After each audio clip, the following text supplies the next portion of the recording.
On October 22, 1932, in the highland town of Ankober, in Shewa Province, Ethiopia, a child was born who would one day become one of Africa's most celebrated artists. His name was Afewerk Tekle. Over the course of 8 decades, he would transform the visual language of his country, blending ancient Ethiopian traditions with modernist techniques. And in doing so, he would leave behind a body of work that spoke not only to Ethiopia, but to the entire African continent. His stained glass windows, murals, and paintings became symbols of resilience, faith, and liberation.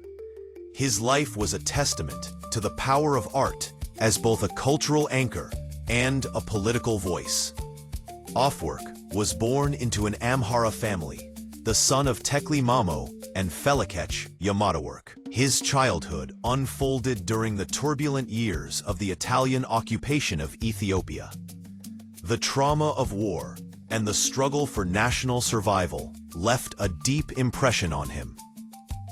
Even as a boy, he showed a natural gift for drawing and decoration, painting walls in his hometown with images that caught the attention of neighbors and teachers.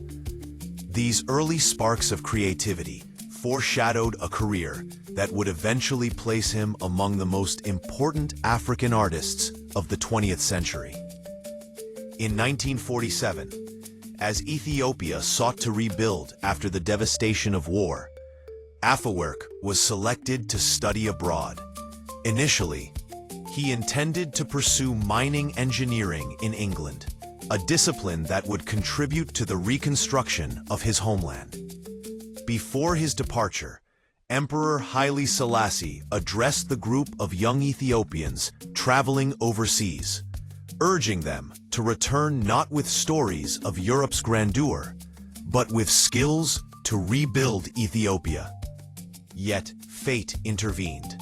While studying at Leighton Park School in England, Afewerk's artistic talent was recognized and encouraged. Teachers persuaded him to abandon engineering and instead pursue art.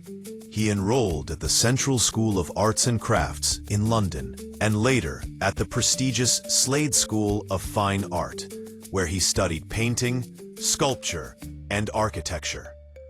By the early 1950s, Afewerk had returned to Ethiopia, armed with a European education, but determined to root his work in Ethiopian soil. He declined offers of ministerial positions, choosing instead to travel across the provinces of his homeland. He immersed himself in the landscapes, traditions, and spiritual life of Ethiopia, absorbing the textures of rural life and the rhythms of ancient rituals. These experiences became the foundation of his artistic vision, a synthesis of Ethiopia's past and its aspirations for the future. In 1954, Afewerk held his first solo exhibition in Addis Ababa at Municipality Hall. The success of the show provided him with the funds to travel across Europe, where he studied stained glass design and construction. He also delved into the illuminated manuscripts of Ethiopia, examining collections in the British Library, the Bibliothèque Nationale in Paris, and the Vatican Library. These manuscripts, with their vivid colors and spiritual symbolism, would profoundly influence his later work. Upon his return, Afewerk established a studio in the National Library of Ethiopia. His reputation grew rapidly. He was commissioned to create murals and mosaics for St. George's Cathedral in Addis Ababa, and his designs appeared on Ethiopian postage stamps. He sculpted monuments, including the statue of Ras Makonnen in Harar, honoring Ethiopia's military hero and father of Emperor Haile Selassie. But his most iconic work came in 1958, when he was commissioned to design the monumental stained glass windows for the Africa Hall of the United Nations Economic Commission for Africa in Addis Ababa. The work, titled Total Liberation of Africa, covered 150 square meters and depicted three sweeping themes: the sorrow of Africa's past, the struggle of its present, and the hope of its future. The windows became a visual manifesto of Pan-Africanism, embodying the continent's collective memory and aspirations. For many, this work cemented Afewerk's place as the artistic voice of a generation. Throughout the 1960s and 1970s, Afewerk's art continued to flourish. He produced works that celebrated Ethiopia's Christian heritage, its imperial history, and its cultural diversity. His style combined bold colors, elongated figures, and a sense of spiritual transcendence.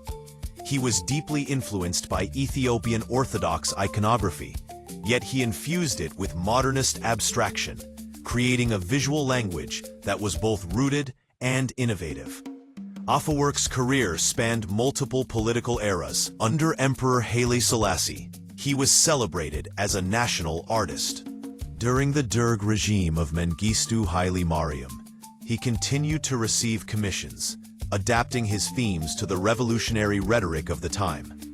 His ability to navigate shifting political landscapes reflected both pragmatism and a deeper commitment to art as a unifying force. Yet, Afewerk was not without critics. Some accused him of being too close to power, of producing works that flattered regimes. Others argued that his monumental style sometimes overshadowed the subtleties of Ethiopian artistic traditions. But even his critics acknowledged his technical mastery and his role in placing Ethiopian art on the global stage. In addition to his monumental works, Afewerk was a prolific painter. His canvases often depicted Ethiopian women, warriors, and saints, rendered with dignity and grace. He saw women as symbols of resilience and beauty, and his portraits elevated them to icons of national identity. His works traveled widely, exhibited in Europe, the United States, and across Africa. Afewerk Tekle was not only an artist, but also a cultural ambassador. He believed that art could bridge nations and foster understanding. He spoke often of the responsibility of African artists to reclaim their heritage and to resist cultural domination. For him, art was not a luxury but a necessity, a means of affirming identity and inspiring progress. In 1964, he was awarded the Haile Selassie First Prize for Fine Arts, one of Ethiopia's highest honors. Over the decades, he received numerous accolades, including recognition from UNESCO and international art institutions. His home in Addis Ababa, known as Villa Alpha, became both a studio and a museum filled with his works and serving as a gathering place for artists and intellectuals. Afewerk Tekle passed away on April 10, 2012, in Addis Ababa. At the age of 79, his death was mourned across Ethiopia and beyond. He was remembered not only as a master of stained glass and painting, but as a visionary who gave visual form to Ethiopia's struggles and hopes. His works remain in churches, public buildings, and museums, continuing to inspire new generations.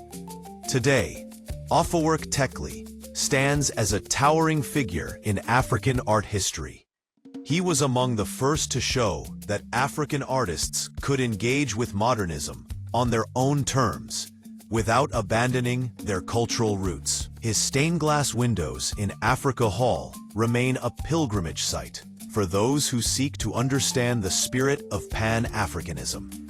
His paintings and sculptures continue to speak of resilience, faith, and the enduring power of creativity.